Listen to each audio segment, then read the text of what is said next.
Welcome, everybody. It's good to see everybody here, and I'm really happy and very proud to be part of this collaboration between IAIE, the Institute for American Indian Education, and IFAIR, which is an organization on the Institute for American Indian Research. Is that correct, Lloyd?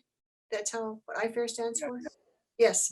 And this is a collaboration in which we decided to put our thoughts together and listen carefully to what Lloyd has to talk about his book. And I'm going to share screen and show you the cover of his book briefly. So here's the cover of the book that he'll be talking about, Diné Identity in a 21st Century World. And Lloyd Lee, I have known him since he was a doctoral student, maybe even before then, doctoral student here at UNM. He's an enrolled member of the Navajo Nation, and he's going to give his more formal introduction.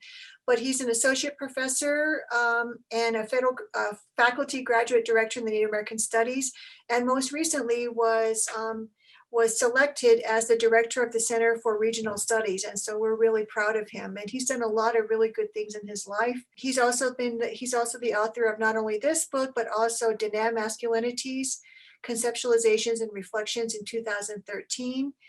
He's co-author of Native Americans at the University of New Mexico, and he edited Navajo Sovereignty, Understandings and Visions of the Diné People, and Diné Perspectives, Reclaiming and Revitalizing Navajo Thought. So he's a very busy person. He's always writing. I don't know what else. I don't know how we can do everything, but he seems to be a very productive person. So that's the cover of his book. It's a very beautiful cover. All right. Well, I guess we'll go ahead and get started. And Lloyd, we'll go ahead and let you talk about your book. I don't know if you have a PowerPoint, or are you just going to talk about it? Or yeah, I have a PowerPoint, so I'll bring that up. But thank you, Glenba, for the introduction. Sure. Let me go ahead and introduce myself in Diné. Yate Lloyd Lee and Shia Ki Ani Nashla Tlashe Bashis Chin Ashi Deshache Tapahe Deshanala Beldil Dasanel de Nasha Native American Studies at the University of New Mexico de Nashnish. Welcome everyone for coming today and listening about the book Diné Identity in a 21st Century World. So I grew up here in Albuquerque, but I also call Nash City home. That's where my mother is from. And then the Vanderwagen area, Chichilta area, which is south of Gallup, that's where my father is from. And so I've been here at the University of New Mexico in the Native American Studies Department for the past going on 13 years now, which I can't believe. So I've been a part of the department since that time. And prior to that, I taught at Arizona State University in Phoenix for 3 years. So that's where I started my academic career. So I wanted to share with you about a book that just came out earlier this year, and it's very much tied to my work as a graduate student, but also sort of the vision I've had as a professor and as a scholar when it comes to Navajo Nation and Diné people. I'm a real big proponent of nation-centered studies. I think we need more of those types of scholarship by Native scholars, by Indigenous scholars. So because of that passion and focus that I have, I've really devoted a lot of my scholarship to the Navajo Nation and to Diné people. And so, and that's continuing going forward in terms of the projects that I'm working on now and sort of the things that I would like to see happen both with the Native American Studies Department and also with now becoming the director for the Center for Regional Studies. I think that's an important entity here in the Southwest in terms of its relationship to the narratives and to the histories of Native peoples, both here in New Mexico and in Arizona and in other places surrounding the Southwest. So a lot of that type of focus and work is on privileging that and also advocating for it, particularly for more scholars to do that type of nation-centered type of studies. So what I wanted to share with you is the project that started out when I was a grad student, and it's really kind of expanded out to talk about Diné identity and its relationship to education. Before I get talking about the book, I wanted to give you some context. And so the context I'm going to talk about is both the population statistics and the current enrollment criteria for Navajo Nation. Now, each Native nation, each Native community is different in terms of the number of people that are enrolled, the number of people that self-identify as part of that particular Native nation, and then how their criteria is established regarding enrollment. And so Navajo Nation is no different in terms of that. So we don't have the current census data from 2020. We won't have that for at least maybe another year and a half, 2 years. It just depends on when they complete it. I know that the federal government said it stopped, but there's also, I've heard efforts with the Biden administration coming in that they would extend that, but I don't know if that's certain or not. But if you look at the latest census data for Navajo, you get a good picture of the number of people that self-identify as Navajo and the number of people that are enrolled in Navajo. So when you look at those two numbers, they're different, but they're pretty close. So if you look at the 2010 census number for Navajo, it was about 332,129. And it was just a little under 300,000 in 2010 in terms of the Navajo Office of Vital Records. And so it's pretty similar. It's pretty close.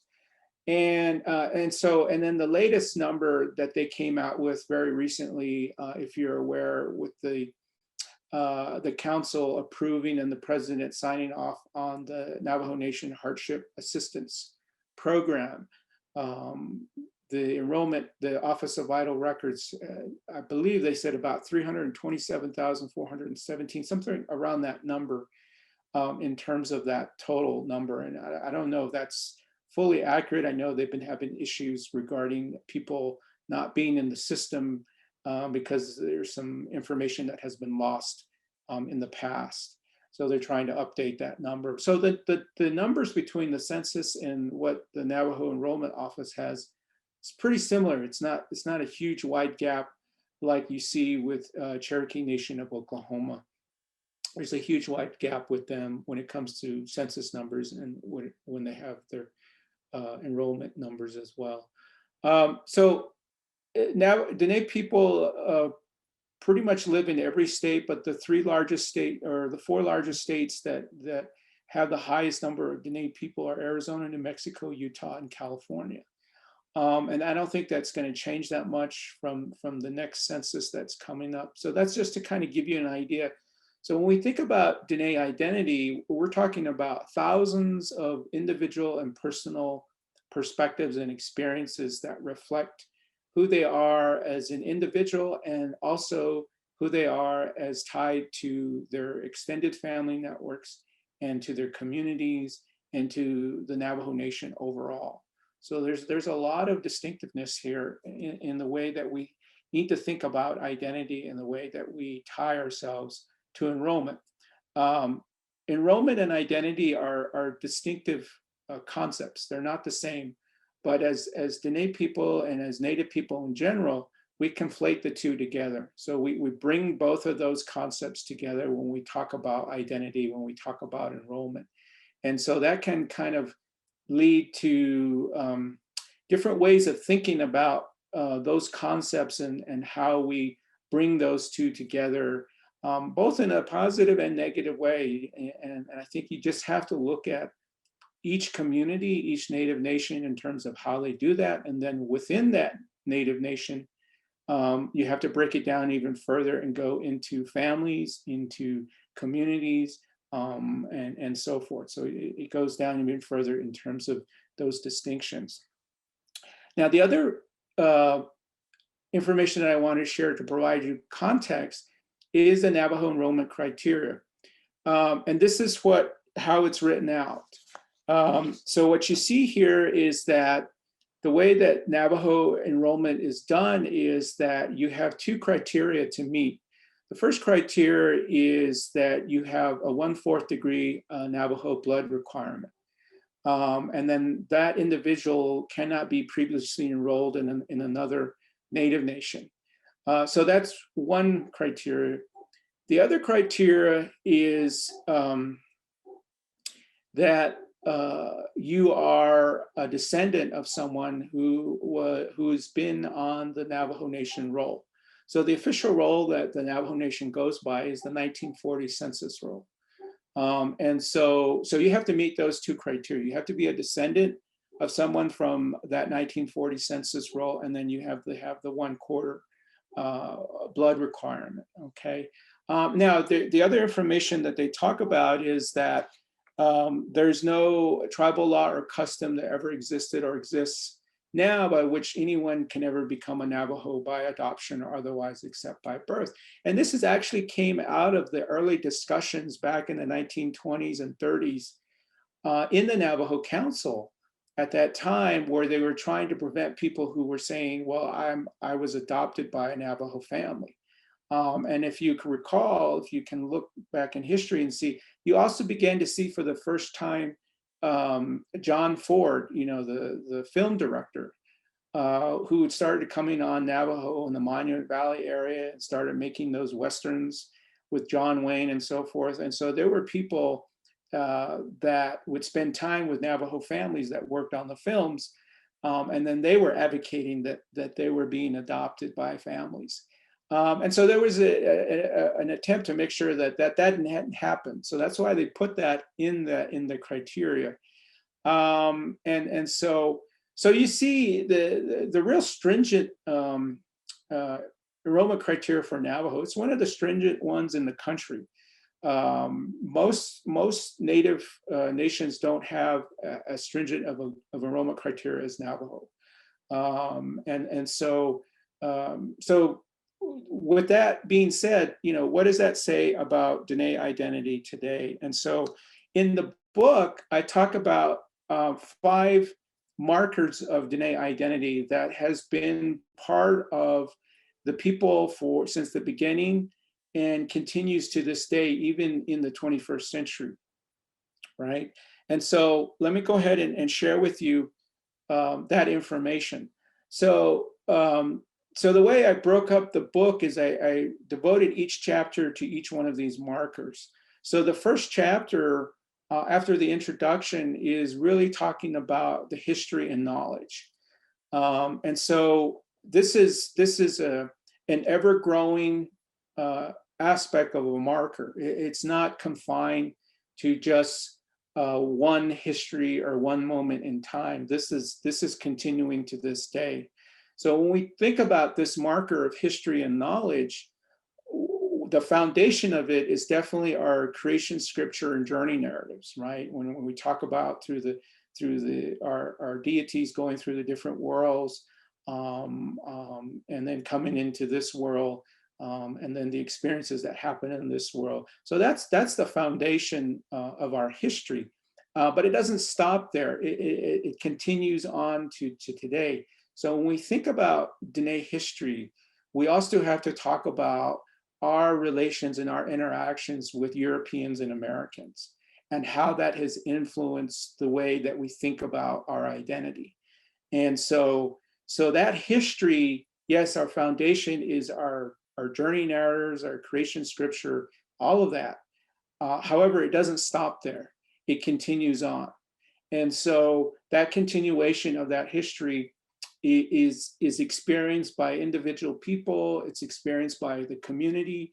It's experienced now by the project that we've been working on for the last 100 years, this concept of Navajo Nation, right? And so all of those things play into the way that we think about our history, the way that we think of how that ties into the way we think of our individuals' identity and the connections to our communities and connections to our extended family networks.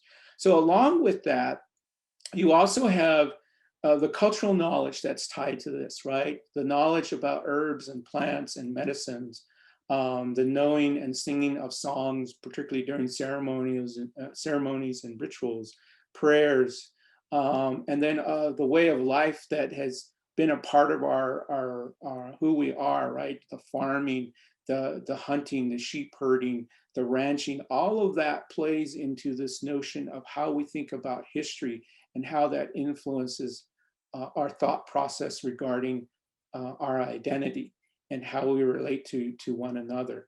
So this marker is very much alive. It's you got to think of it as a living entity. It's not a stagnant element of our identity. I think sometimes though that many of our community members think of when we talk about history, I think they kind of resonate just to those creation scriptures and journey narratives, and that's it. But that's not how we think we should think about that element when it comes to our identity, that this history is alive and it continues to this day. The second marker that I talk about in the book is what I call thought.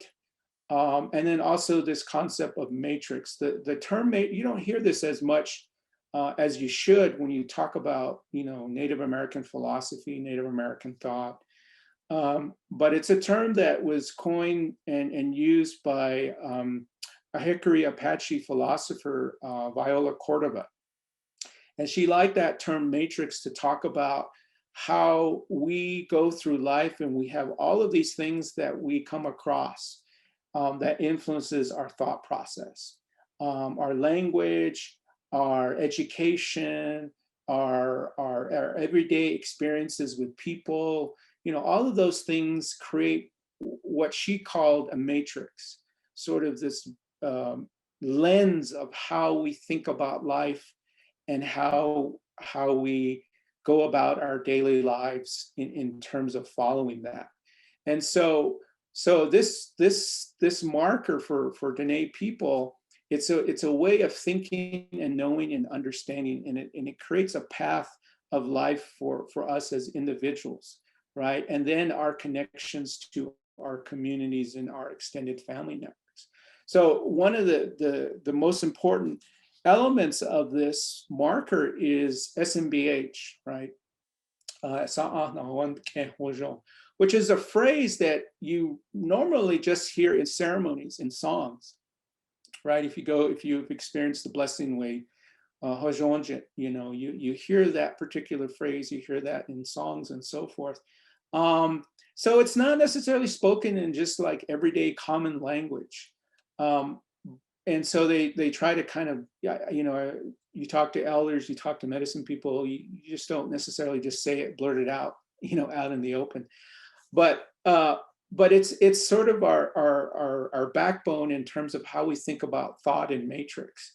And so there are a lot of foundational principles that are invested in this, right? And so our values, our beliefs, our living journey, our animated journey, our active and static dimensions, our speech, our thought, our understanding of male and female, all of these different things are a part of SMBH.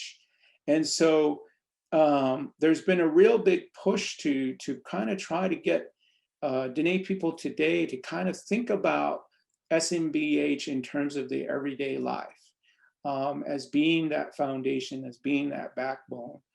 But at the same time, as you go through life, you're going to get different influences and different experiences with interactions with all kinds of people, with all kinds of things that you read or you're educated on, or songs that you hear, or TV shows or movies that you watch, all kinds of different things that reflect this. And so, with this particular marker, it's also a living entity, and it's not sort of this stagnant. It's just Diné worldview only, or Diné centric worldview. That's a key component of it, but it's not the only part of it. I think when you look at some of our institutions on Navajo Nation, like Diné College and schools on the reservation, there's been a real big effort for the last 50 years to really kind of get our children know about this learning process that's always been a part of SMBH and a part of our thought and philosophy, right? And so some of you probably have heard of these terms that talk about thinking and planning and living and reflecting, right? And sahakes, nahata, inasis, and so those characteristics also play into our understanding of SMBH and how we exercise those things in our lives today, and particularly at the educational level, right? In terms of elementary school, kindergarten, high school, college, and so forth. And so we have to also include that as well when we think about this particular marker. The third marker that I talk about in the book is language. And language, there's an ongoing language shift that is taking place on Navajo. Navajo is not alone. This is happening with every indigenous community all over the world, where there's a shift happening between predominantly the people speaking the indigenous language and shifting to a European language. And in this case here for us in the US, right, it's speaking English. But in other places, it could be Spanish, and so forth. So it just depends on the location of the indigenous community. So when we think about language, we have to think about everything that encompasses us as human beings and our understanding as Diné people. So our thoughts, our prayers, our plans, our songs, our jokes, the protocols that have been developed because of our language, all of those things reflect this marker of Diné identity. And so you see it play out, in various different spaces on Navajo Nation, right? You see it played out on the radio when you turn to the radio like KTNN and they're doing the news in Navajo, in the Diné language. You see it play out in council meetings, right? When they start meetings, they do prayers in Diné, and some of the delegates speak in the Diné language. You see it play out in the home, with elders and grandchildren and parents, where the language is still being spoken. But there's been a gradual shift away from it being the predominant language to one of English now. So there's a real effort taking place now among Diné people to really try to revitalize it and sustain it going forward, right? So back in the late 1970s and early 1980s, the immersion school at Sehatsoy, is established and focusing on kindergarten, elementary teaching of the Diné language and English at the same time, right? And then now in the last 15, 20 years, there's been an effort to bring in technology to help with revitalization of language, like the Rosetta Stone program. You have apps as well, right, that were created by Navajo Innovation Incorporated and others, right? So there's an attempt to bring that in, and then now you're starting to see language nests occurring in certain communities, both on the Navajo Nation and off.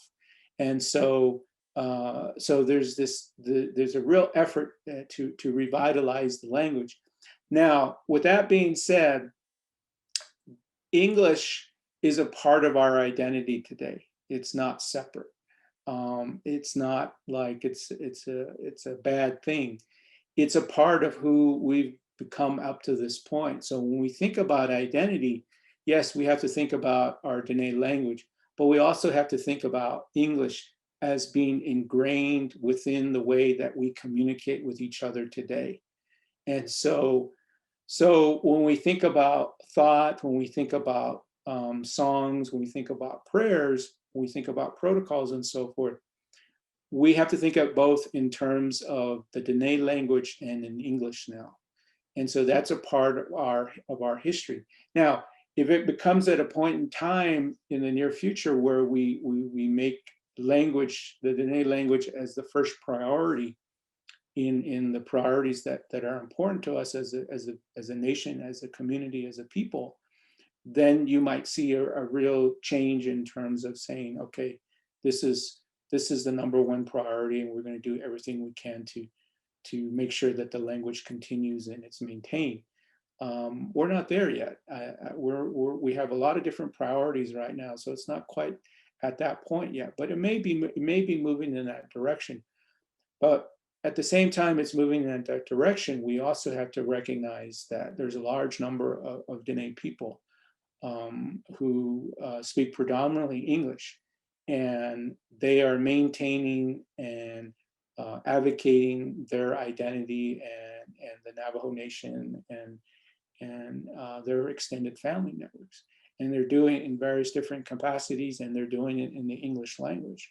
So it reflects in terms of what that identity looks like for us in the 21st century. The fourth chapter in the book is on the marker of relations. And there are two things to think about with relations. One is the concept that I think most people know about, which is Kpop, right? Which is the connections of humans to non-human entities, such as animals, birds, mountains, rivers, lakes, hills, and so forth.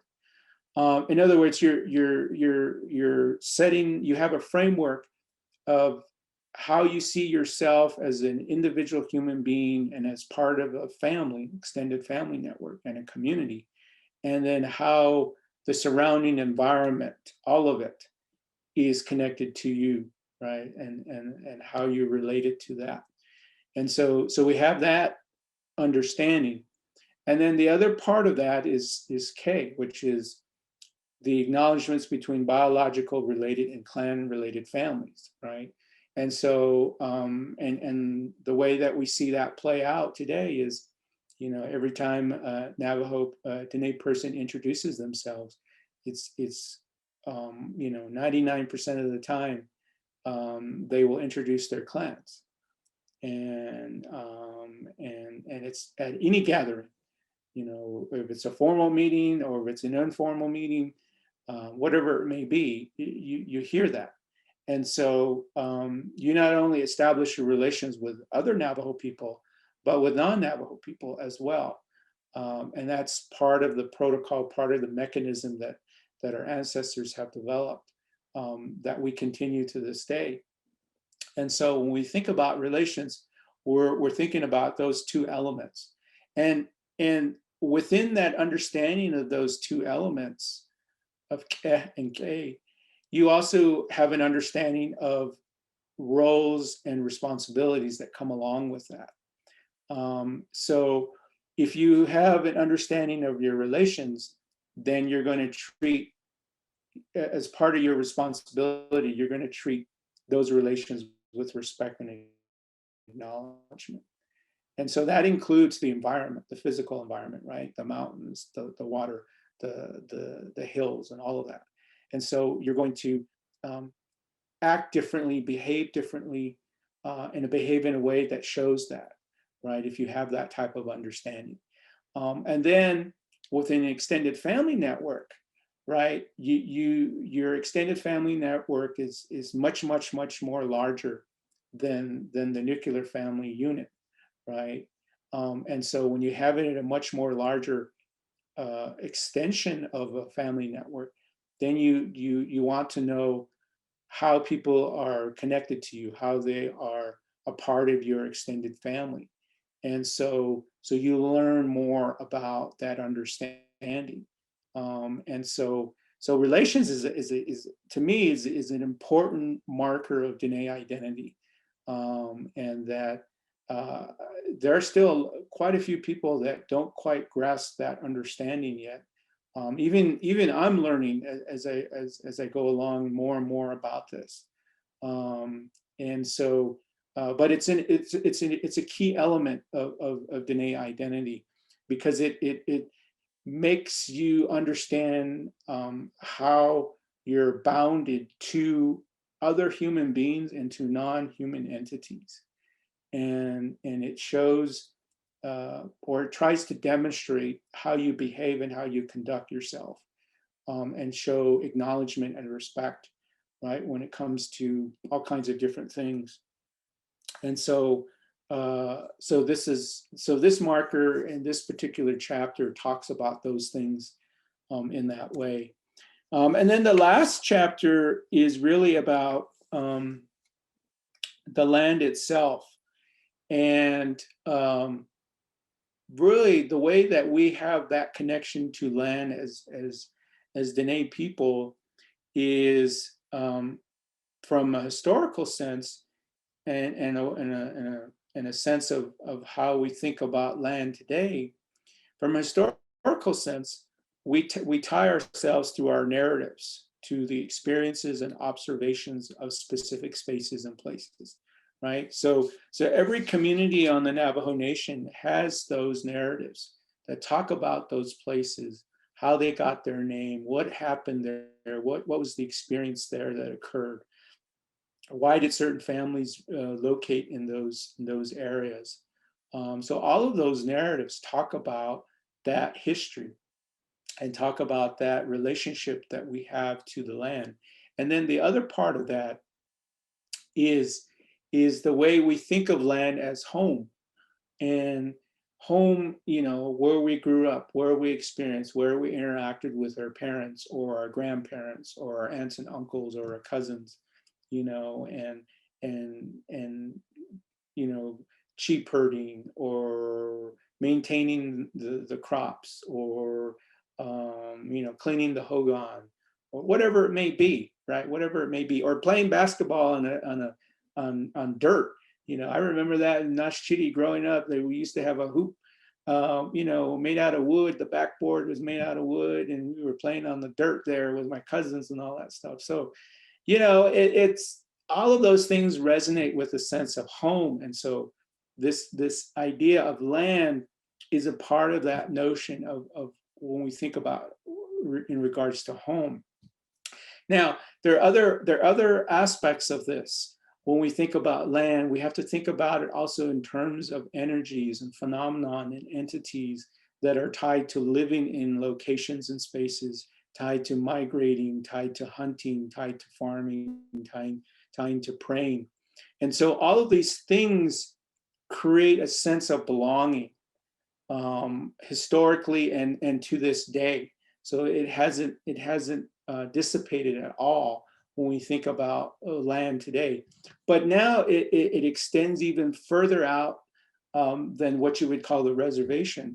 Now you have to think about it in terms of the mechanisms when we think about our connections to each other as Diné people. There's a concept that was created by a colleague of mine in Renia Ramirez at UC Santa Cruz called Native Hubs, where she looked at Native communities in the Bay Area to talk about their relations with each other and their connections and how they were building a stronger community there, right? And what she describes is what she terms as these native hubs, right? Which are supporting culture and community and identity and a sense of belonging, and also empowering Native peoples when it comes to the political, social, and cultural power. And so she talks about those things that are taking place in this century occurring right now. So when we think about land, it extends even further out than just the reservation or the rural part. It is extending further out to spaces and places that are being occupied by Native people.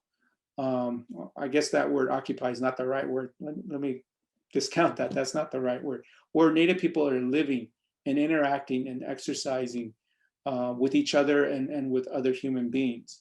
And so, so even this space, even this virtual space, right, that we have here with the presentation on the Zoom, this is a native hub. This is a place where we interact and converse and connect to and plan and think and advocate for whatever it may be, whether it's education, public safety, health, whatever it may be. And so we have to think about land in terms of the 21st century, that it's an expansion outward in terms of not just regulated to a specific rural area. It includes that. It doesn't exclude that. It includes that. It's just an extension of it even further out. And so what this book really kind of trying is to talk about when it comes to Diné identity is sort of these conclusions, is that despite forced integration and colonization, Diné identity continues. It hasn't stopped. It's not regulated to 19th century history. It continues to this day.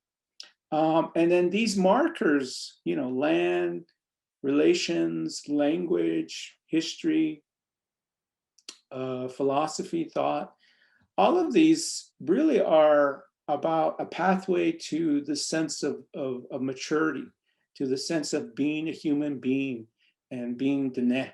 And when you look at other indigenous communities, they are on the same path with their own markers of identity as it relates to their communities. And so I think that's important to understand that, because as you go through life, you learn more, you experience more, you gather more information, and you become more mature in terms of those experiences and those understandings. Now I try to mention in the book that to try to stay away from sort of this binary paradigm that we as Native people today often get trapped in, and the binary paradigm is an either or decision, and it should not be that way. It's never been an either or sort of framework for Diné people or for Native people in general. So what I say is that the markers that I talk about is not to declare what an authentic Diné person is, but rather provides a pathway for each person to kind of understand Diné identity, and just to kind of understand Native identity in general. But that's a hard thing to advocate, because we've so been ingrained with this binary mode of thinking of either or when it comes to identity, and that's troublesome, because it has led in various different communities to some very harsh realities and disagreements, and some hard, difficult times in various different Native communities. And that has led to disenrollment, that has led to fights, that has led to disagreements, so I don't want to with the book and what I focus on these markers is to kind of advocate for that. It's not an either or paradigm. It's a both and approach to life. And then I think the markers really talk about the strength and the support of a distinct group and way of life. And I think we need more of those types of works, more of those types of scholarships to talk about when we look at various different communities, right? When we look at Hopi, when we look at Zuni, or the Lakota, or Anishinaabe, or the Haudenosaunee, whatever it may be. And so I think that's what I try to advocate for in the book in that sense.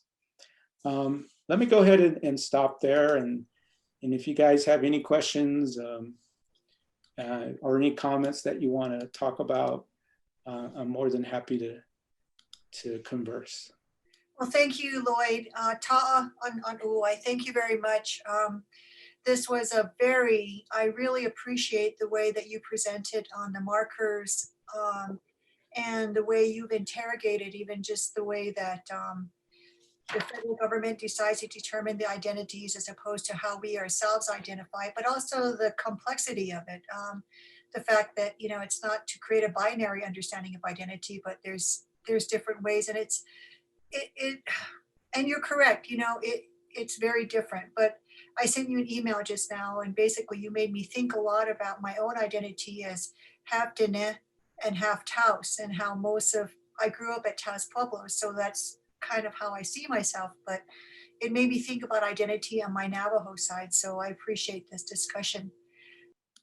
Okay, so Lloyd, you were a teacher at Fort Wingate High School, and you are now with the Institute for American Indian Education. You've always been connected to education in certain ways. So I'm wondering, how do you see this, the work that you've done? Is there a place for that in public education? Is there a place for that in public education? And if so, how is it embedded? Like, how do you see it embedded? I mean, in the practicality of the way schools operate. Yeah, I believe so. I think this notion of identity and sense of belonging, I think, is important. I've always been a big advocate that if students have a strong connection or a movement toward understanding more about their identity in terms of their nativeness, it's a positive thing. I know that within secondary education, you know, there are protocols and rules when it comes to how this is advocated for. But you already have examples, I think, of how pride and self-esteem and happiness is advocated for students, right? You look at some of the extracurricular activities that schools have implemented, right? Either through sports or through clubs or through employment. You know, I don't know if that's not as much as it was done in the past, right? Employment opportunities that students could have had with secondary education, but that may be something to kind of go back into to look at and see if there's an opportunity there. But I think this can be done through that type of mechanism, either establishing a club to talk about these things and to advocate for these things in schools, or another way is to work with local tribal colleges or regional universities to kind of bring this out with specific programs.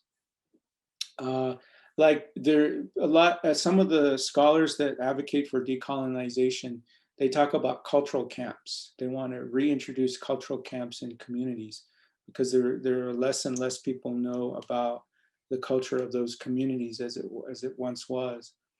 And so something, you know, could be created that kind of fits into that mold of these types of camps, but tied it into the school structure and the school schedule. And I think you can do it in a way that follows that format. But at the same time, it will depend on the community and the school exactly what that format looks like, because some communities and some schools may say, okay, we want to do these camps, but we want them completely separate from the school environment. So we don't want this to take place at the school. We want to take it place in a particular community or someone's home, or you know, something along those lines. So there's going to be differences, but I think the way that schools have been established, there's an opportunity to do it in a fashion that's conducive to the school schedule and also to the communities, what they want with those types of camps, with those types of programs. So I can see that happening because when I was working at Wingate, they did have talking circles, they did have programs that they brought students in and talked about some of these things and talked about other things related to family dynamics and their social dynamics in the dorms and with each other in the classroom and stuff like that. And I know those types of programs are usually the first to be cut when you have funding issues.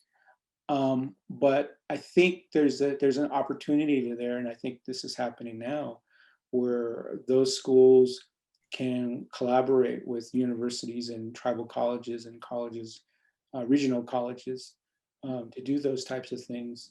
And most of them probably will be initiated through grants at the beginning, but I don't necessarily think it just tied to grants only. It can be embedded into institutional budgets. So. Yeah, that's a really good answer. And again, it just made me rethink thinking about writing a second edition to my book, Native Pride, and how I might want to use a construct, a framework for rethinking identity, because we're talking about identity in urban schools, in urban settings, which is where this my study had taken place. I'll say something. This is Tiffany Lee. Tiffany.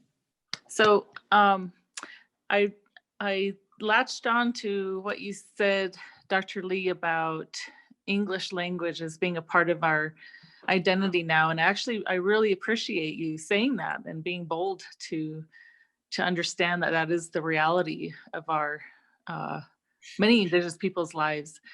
So I don't really have a question. I just really wanted to show my appreciation for you sort of recognizing that, while our goal is definitely Diné language revitalization and, having that sort of access to that worldview through the language, I do really appreciate acknowledging that reality of English and seeing it not just necessarily as a negative thing, but something that we can use and change and adapt to who we are today. So yeah. Yeah, thank you. I've always sort of tried to think about these things in that paradigm, that concept of both and, because I've seen, in my own family, in my own relatives, sort of that either or paradigm of thinking, you got to speak your language, you got to, been born on the reservation, you got to know how to herd sheep and, cut firewood and clean the hogan and all of those different things. And I always appreciated those thoughts from my relatives, but I also knew that the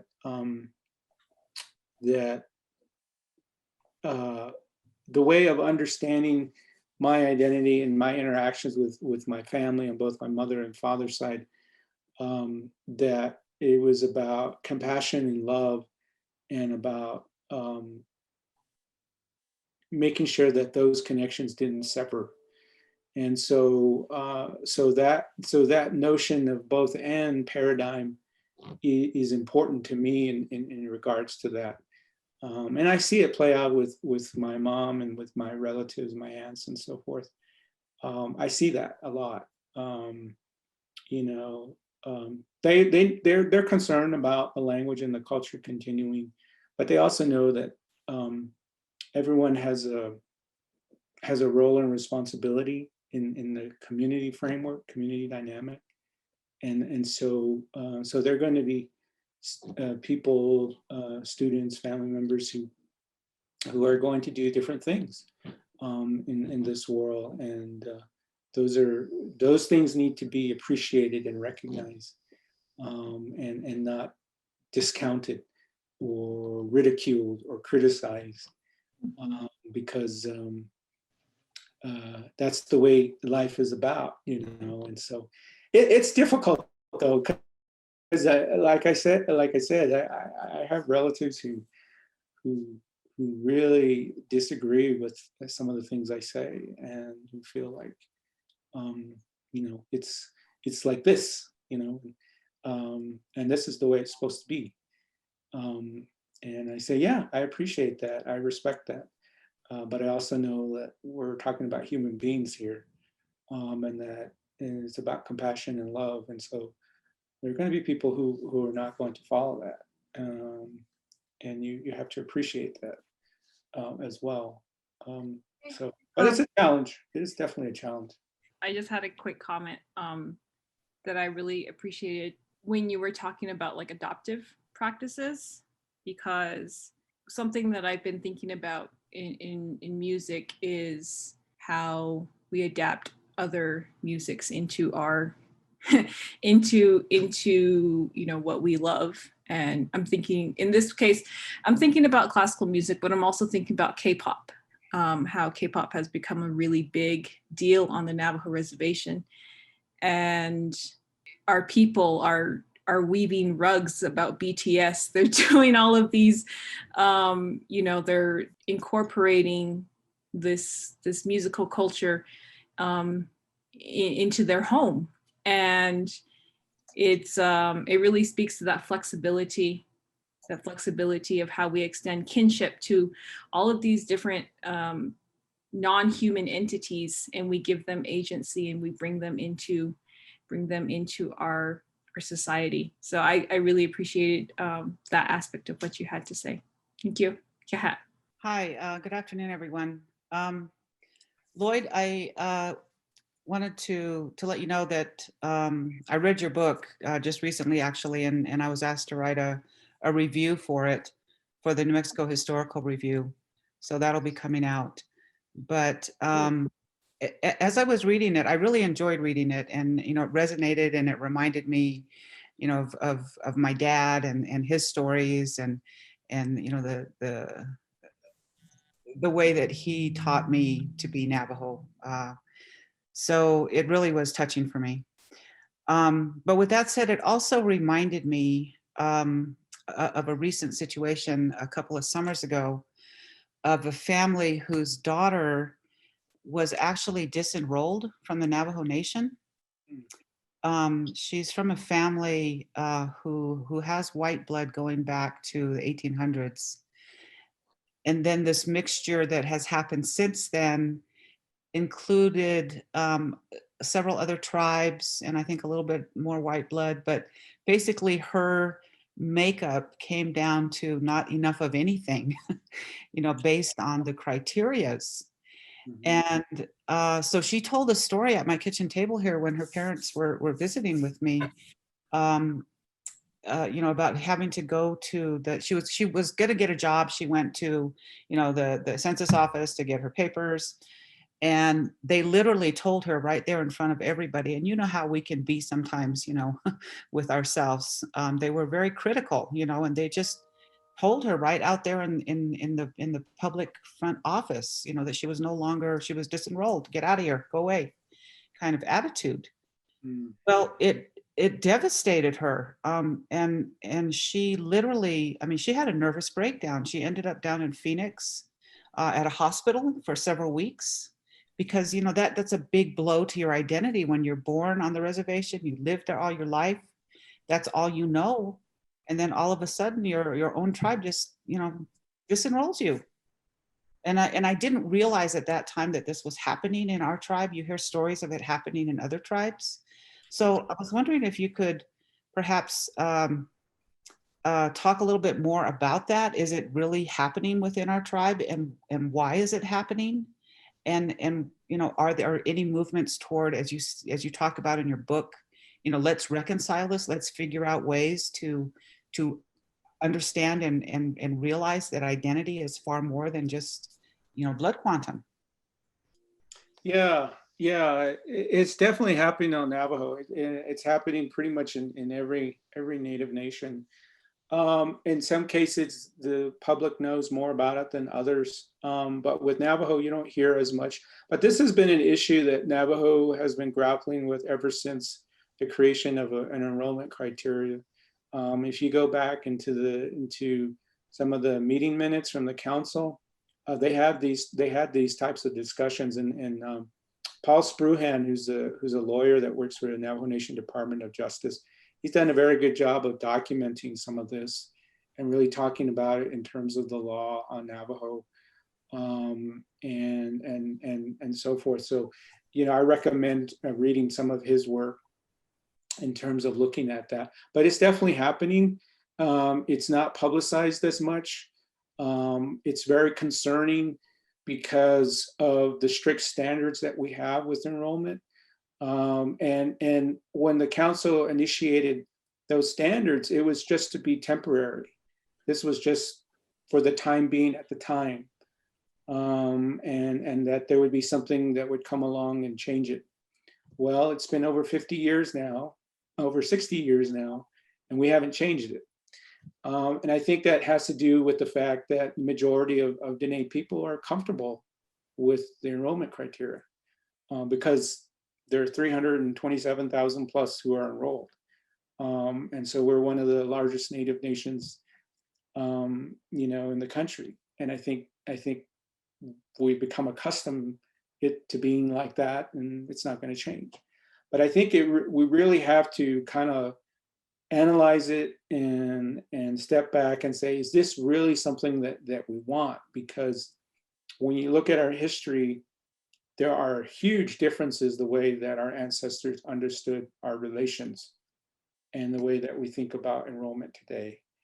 And that needs to be reconciled, because it's just another example of how American colonialism, colonization has really impacted the way that we think about our identity and the way that we think about our way of life and our history.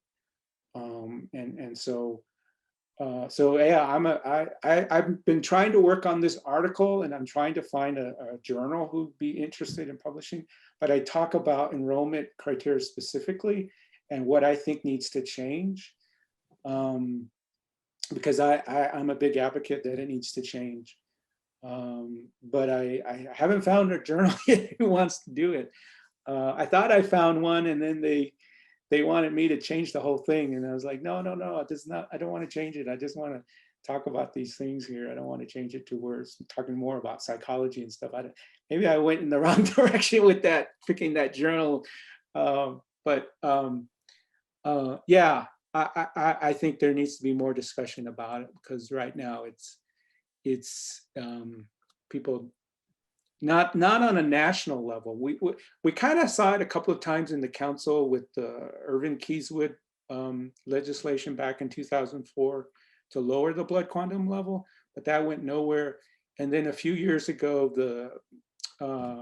the Health, Education, Human Services Committee of the council changed criteria for those that want to enroll in Navajo to take out the blood quantum, but that sort of dissipated as well. It really hasn't gone anywhere. And so there's really never been right at this moment, I don't think of one that's it's going to take place anytime soon. But yeah, this is something that is happening, and most of the time you just don't hear about it unless someone brings it up as a narrative, in that fashion. Well, I'm wondering if perhaps, not to put anybody on the spot, but I think it needs to be humanized. Like you say, we're such a large tribe that it's like, oh, well, one or two numbers isn't going to matter. And we kind of get, their stories probably, they deserve to be off of it or something. You know how we are with each other. It's not right. But maybe integrating into something that you're writing, or those of us that need to advocate for this and a change, some case studies of like this girl. I mean, she literally, she was devastated by it. She ended up in a hospital, having white people in a hospital trying to deal with her identity crisis as an Indigenous person in Phoenix. What does that say? What does that say about us as a people, as a tribe? That we're not taking care of our own, and so if there are people out there that have these situations, that are willing to talk about it and to allow people like you, Lloyd, to write about them, even if it's just anonymously, that these are real people, that have lives that have been destroyed by this. She hasn't been up to the reservation since. She said, if you guys don't want me, I don't want you. And so she's trying to re-identify herself as a disenrolled person. And I can't imagine having to go through that. Okay. Well, thank you. That's something definitely to think about the case study approach. And you're right, Ms. Gorman, it just happens way too often. that type of, I don't want to, it's not dehumanization, but it almost seems like that. It probably feels like that you're not viewed as part of a group that you've always felt part of in your heart. That's who you are, but they're telling you that you're not. And so, so I appreciate your all your comments as well as that from the other people. And Lloyd, I want to wish you all the best. I thank you very much for presenting your good work. Consistently, you address very important issues, and I'm very proud to be a colleague of yours. And I'd like to thank everybody for being here in this session. All right, thank you. All right, take care, everybody. Have a good evening. All right. Good afternoon. Bye-bye.